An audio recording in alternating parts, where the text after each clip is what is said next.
നമസ്കാരം. ഇന്ന് ഏറെ ചർച്ച ചെയ്യപ്പെട്ടുകൊണ്ടിരിക്കുന്ന ഒരു നദിയാണ് സിന്ധു നദി എന്ന് പറയുന്നത്. സിന്ധു നദിയും അതിൻ്റെ പോഷക നദികളായിരിക്കുന്ന ചലം, ചിനാബ്, രവി, ബിയാസ്, സത്ലജ് എന്ന് പറയുന്ന ഈ നദികളാണ് ഇന്ന് ലോകത്തിന് മുമ്പിൽ ഒരു ചർച്ചാ വിഷയമായിട്ട് മാറിയിരിക്കുന്നത്. പാകിസ്ഥാൻ്റെ പിന്തുണയോടുകൂടി ടെററിസ്റ്റുകൾ പഹൽഗാമിൽ നടത്തിയ ആ മാസക്രെ, അതിൻ്റെ ഫലമായിട്ട് പാകിസ്ഥാനും ഇന്ത്യയും തമ്മിൽ 1960 സെപ്റ്റംബർ 19 ജവഹർലാൽ നെഹ്റുവും അതുപോലെ തന്നെ പാകിസ്ഥാൻ്റെ പ്രസിഡൻ്റായിരുന്ന അയൂബ് ഖാനും തമ്മിൽ ഉണ്ടാക്കിയ സിന്ധു ജല കരാർ എന്ത് ചെയ്തു? ഇന്ത്യ സസ്പെൻഡ് ചെയ്തിരിക്കുകയാണ്.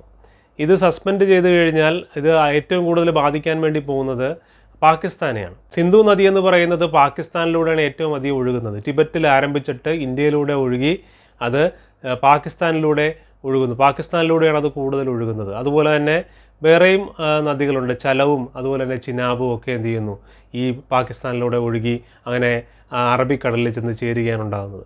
അതുപോലെ തന്നെ കിഴക്കൻ നദികളെന്ന് പറയുന്ന രവി, ബിയാസ്, സത്ലജ്, ഈ പറയുന്ന 6 നദികളുടെയും കൺട്രോൾ എന്ന് പറയുന്നത് ഇന്ത്യക്കാണ്. കാരണം ഇന്ത്യക്ക് ഭൂമിശാസ്ത്രപരമായിരിക്കുന്ന അഡ്വാൻറ്റേജ് ഉള്ളത് കൊണ്ട് തന്നെ ഈ നദികളെ കൺട്രോൾ ചെയ്യാനായിട്ട് ഇന്ത്യക്ക് സാധിക്കും. ഈ സിന്ധു നദി ജല കരാർ ഏർപ്പെടാനായിട്ട് പാകിസ്ഥാനെ നിർബന്ധിച്ച കാര്യവും ഇന്ത്യക്കുള്ള ഈ ജോഗ്രഫിക്കലായിട്ടുള്ള അഡ്വാൻറ്റേജ് തന്നെയാണ്. കാരണം എല്ലാ നദികളുടെയും കൺട്രോൾ ആക്ച്വലി ഇന്ത്യക്കാണ് എന്നുള്ളതാണ്. അതുകൊണ്ട് തന്നെ ഇന്ത്യ ഏതെങ്കിലും വിധത്തിൽ ഈ നദികളുടെ ഒഴുക്കിനെ തടസ്സപ്പെടുത്തുകയോ അതുപോലെ തന്നെ ഡാമുകൾ പലത് കെട്ടി ഇന്ത്യ ആ വെള്ളം ഇന്ത്യക്കായിട്ട് ഉപയോഗിക്കുകയോ ചെയ്തു കഴിഞ്ഞാൽ പാകിസ്ഥാനെ അത് പ്രതികൂലമായിട്ട് ബാധിക്കും എന്നുള്ളതാണ്. പാകിസ്ഥാനിലൊരു നല്ലൊരു ശതമാനം ജനങ്ങളും ആശ്രയിക്കുന്നത് കൃഷിയാണെന്നുള്ളതാണ്. ഇപ്പോൾ തന്നെ നമുക്കറിയാം പാകിസ്ഥാൻ്റെ വരുമാനം എന്ന് പറയുന്നത് വളരെ പരിതാപകരമായിരിക്കുന്ന അവസ്ഥയിലാണ്. കാരണം അവരുടെ സാമ്പത്തിക അവസ്ഥയൊക്കെ തകർന്നു. സാമ്പത്തികമായിട്ട് അവർ വളരെയധികം പരാധീനതകളിലൂടെ കടന്നു പോകുന്ന ഒരു രാജ്യമാണ്.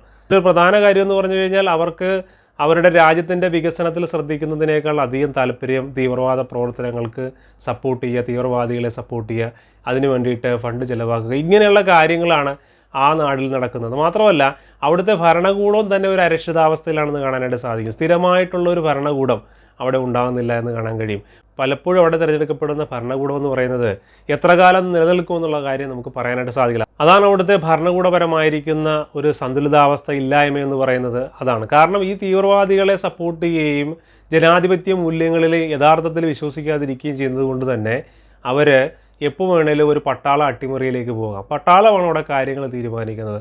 ആരധികാരത്തിൽ വരണം, ആരധികാരത്തിൽ നിറങ്ങണമെന്നൊക്കെ തീരുമാനിക്കുന്നത് പട്ടാളമാണ്. യഥാർത്ഥത്തിൽ അവിടെ കൈയാളുന്നത് പട്ടാളമാണ് എന്ന് കാണാൻ കഴിയും. പാവകളായിരിക്കുന്ന ഭരണാധികാരികളെ അവിടെ നിയമിക്കുന്നു എന്ന് മാത്രം. പലരും കൊല ചെയ്യപ്പെടുന്നു. അവരുടെ ചരിത്രം എടുത്തു കഴിഞ്ഞാൽ, പാകിസ്ഥാൻ്റെ രാഷ്ട്രീയ ചരിത്രം എടുത്തു കഴിഞ്ഞാൽ പല ഭരണാധികാരികളും ബേനസീർ ഭൂട്ടോയെ പോലുള്ള പല ഭരണാധികാരികളോടെ കൊല ചെയ്യപ്പെടുന്ന ചരിത്രം നമുക്ക് ചരിത്രത്തിൻ്റെ പിന്നാമ്പുറങ്ങളിൽ വായിച്ചെടുക്കാനായിട്ട് സാധിക്കും. അപ്പോൾ അങ്ങനെയുള്ള ഒരു അരിഷ്ടിതാവസ്ഥ ഭരണപരമായിട്ടും അതുപോലെ തന്നെ സാമ്പത്തികമായിട്ടും ഒക്കെ നിലനിൽക്കുന്ന ഒരു രാജ്യം, ആ രാജ്യത്തിലെ ജനങ്ങളുടെ അവസ്ഥയെന്ന് പറഞ്ഞാൽ വളരെ പരിതാപകരമായിരിക്കുന്ന അവസ്ഥയാണ് എന്ന് കാണാനായിട്ട് സാധിക്കും. കാരണം എന്തുകൊണ്ടാണെന്ന് ചോദിച്ചു കഴിഞ്ഞാൽ ഇങ്ങനെയുള്ളൊരു ഭരണത്തിൻ്റെതായിരിക്കുന്ന നിഴലിൽ, ഇങ്ങനെയൊരു ഭരണത്തിൻ്റെതായിരിക്കുന്ന കീഴിൽ കടന്നു പോകുമ്പോൾ തീർച്ചയായിട്ടും അത് സംഭവിക്കും എന്നുള്ളതിൽ യാതൊരു തർക്കവുമില്ല. ഈ നദികളിൽ നിന്നുള്ള ഏതാണ്ട് 70% വരുന്ന ജലവും ഉപയോഗിക്കുന്നത് പാകിസ്ഥാനാണ്.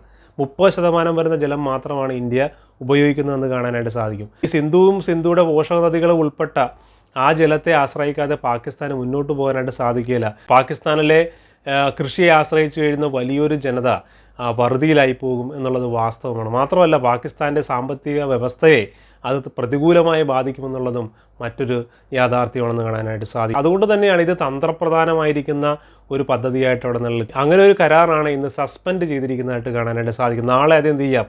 അത് പരിപൂർണമായിട്ട് റദ്ദ് ചെയ്യാനുള്ള സാധ്യതയും ഇല്ലാതെ ഇല്ല. കാരണം പലപ്പോഴും ഇന്ത്യയെ നശിപ്പിക്കുക, ഇന്ത്യയുടെ ഭാഗമായിരിക്കുന്ന, ഇന്ത്യയുടെ അവിഭാജ്യ ഘടകമായിരിക്കുന്ന ജമ്മു കാശ്മീരിനെ പിടിച്ചെടുക്കുക എന്നിങ്ങനെയുള്ള ആഗ്രഹവുമായി നടക്കുന്ന ഒരു കൂട്ടം ആൾക്കാർ, അങ്ങനെയുള്ള ആൾക്കാർ പിന്തുണക്കുന്നതായിരിക്കുന്ന തീവ്രവാദികൾ വന്നിട്ട് നമ്മളെ ഇന്ത്യക്കാരെ കൊല്ലുമ്പോൾ ഇന്ത്യ എങ്ങനെയാണ് പ്രതികൂലമായിരിക്കുന്ന തീരുമാനങ്ങൾ എടുക്കാതിരിക്കുന്നത് എന്നുള്ളതാണ് മറ്റൊരു പ്രധാനപ്പെട്ട കാര്യം എന്നുള്ളത് നമുക്ക് കാണാൻ കഴിയും. മാത്രമല്ല ഇതിക്ക് മുമ്പ് നമ്മൾ ഉറി, അതുപോലെ തന്നെ പത്താൻകോട്ട്, അങ്ങനെ പല ഭീകര ആക്രമണങ്ങളും നമ്മൾ നേരിട്ടിട്ടുണ്ട്. അപ്പോഴൊന്നും ഇന്ത്യ ഈ സിന്ധു നദീജല കരാർ റദ്ദാക്കിയിട്ടില്ല. അതുപോലെ തന്നെ 2 പ്രധാനപ്പെട്ട യുദ്ധങ്ങൾ പാകിസ്ഥാനുമായിട്ട് നമ്മൾ ചെയ്തിരുന്നു. ആ കാലഘട്ടത്തിൽ പോലും നമ്മൾ എന്ത് ചെയ്തിട്ടില്ല? ഈ സിന്ധു നദീജല കരാർ റദ്ദാക്കിയിട്ടില്ല എന്ന് കാണാനായിട്ട് കഴിയും. അന്നെല്ലാം നമ്മൾ മനുഷ്യത്വപരമായിട്ട് പാകിസ്ഥാനോട് ഇടപെട്ടു.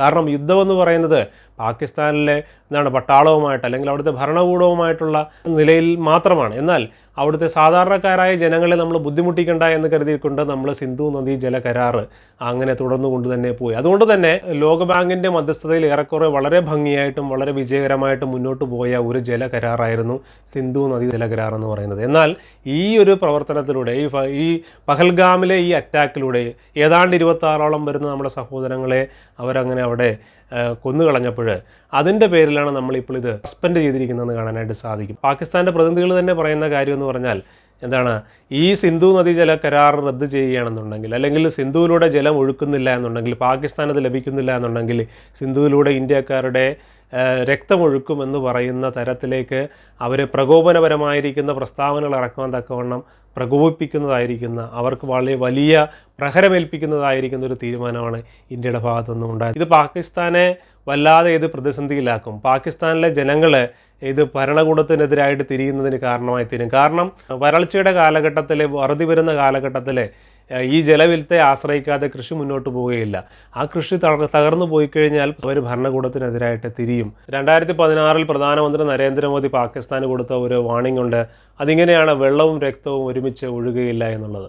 അതിലൂടെ അദ്ദേഹം പറഞ്ഞു വെച്ച കാര്യം എന്ന് പറഞ്ഞു കഴിഞ്ഞാൽ, ഇത് പാകിസ്ഥാൻ്റെ സമീപനം ഇങ്ങനെയാണെന്നുണ്ടെങ്കിൽ, ഇന്ത്യക്കാരുടെ ചോര ചിന്തുക എന്നുള്ളതാണ് പാകിസ്ഥാൻ്റെ സമീപനം എന്നുണ്ടെങ്കിൽ പാകിസ്ഥാന് വെള്ളം കൊടുക്കുകയില്ല എന്നുള്ളത് തന്നെയാണ് അന്നവിടെ അദ്ദേഹം പറയുന്നത്. അതുകൊണ്ടാണ് അദ്ദേഹം പറഞ്ഞു കഴിഞ്ഞാൽ ബ്ലഡും അതുപോലെ തന്നെ വാട്ടറും ഒരുമിച്ച് ഒഴുകുകയില്ല എന്നുള്ള നിലയിൽ അന്ന് വാണിംഗ് കൊടുത്തു. അത് ഇന്ന് പ്രാവർത്തികമായെന്ന് കാണാനായിട്ട് സാധിക്കും. ഇന്ന് ലോകത്തിൻ്റെ സിമ്പതിയും ലോകത്തിൻ്റെതായിരിക്കുന്ന സപ്പോർട്ടും ഇന്ത്യക്കുണ്ട്. കാരണം പാകിസ്ഥാനാണ് ഇതിൻ്റെ പിന്നിലെന്നുള്ള കാര്യം ഏറെക്കുറെ എല്ലാ രാജ്യങ്ങൾക്കും നന്നായിട്ട് അറിയാം. കാരണം ലോകത്തിൽ തന്നെ ടെററിസം സ്പോൺസർ ചെയ്യുന്നതിൽ പ്രധാനപ്പെട്ട രാജ്യങ്ങളിൽ ഒന്നാണ് പാകിസ്ഥാൻ എന്ന് പറയുന്നത്. ഇതിൻ്റെ പിന്നിൽ പാകിസ്ഥാൻ്റെ കരങ്ങളുണ്ടെന്നുള്ള കാര്യം തീർച്ചയായിട്ടും എല്ലാവർക്കും അറിയാവുന്നൊരു കാര്യമാണ്. അതുകൊണ്ട് എല്ലാ ലോക രാജ്യങ്ങളും ഈ ടെററിസ്റ്റ് അറ്റാക്കിനെ അപലപിക്കുകയും ഇന്ത്യക്ക് പിന്തുണ പ്രഖ്യാപിക്കുകയും ചെയ്തിട്ടുണ്ട് ഇതിനോടകം തന്നെ. ഈ കരാർ ലംഘിക്കുന്നതിലൂടെ തന്നെ ഇന്ത്യക്ക് പല നിലകളിൽ പാകിസ്ഥാനെ ശിക്ഷിക്കാനായിട്ട് സാധിക്കും. വെള്ളം കൊടുക്കാതിരിക്കുക എന്നുള്ളത് മാത്രമല്ല, വെള്ളം അമിതമായിരിക്കുന്ന സമയത്ത് അത് തുറന്നു വിടുക എന്നുള്ളത് കൂടി ഇതിൻ്റെ ഭാഗത്ത് വരും എന്നുള്ളത് കാണാൻ കഴിയും. ഈ സിന്ധു നദീജല കരാർ സസ്പെൻഡ് ചെയ്തതിലൂടെ പാകിസ്ഥാനെ പല നിലകളിൽ ഇന്ത്യക്ക് ശിക്ഷിക്കാനായിട്ട് സാധിക്കും. അതിലൊന്നാണ് ആദ്യം പറഞ്ഞ കേസ്, അതായത് അവർക്ക് ആവശ്യമായിരിക്കുന്ന ജലം കൊടുക്കാതിരിക്കുക, വെള്ളം കൊടുക്കാതിരിക്കുക.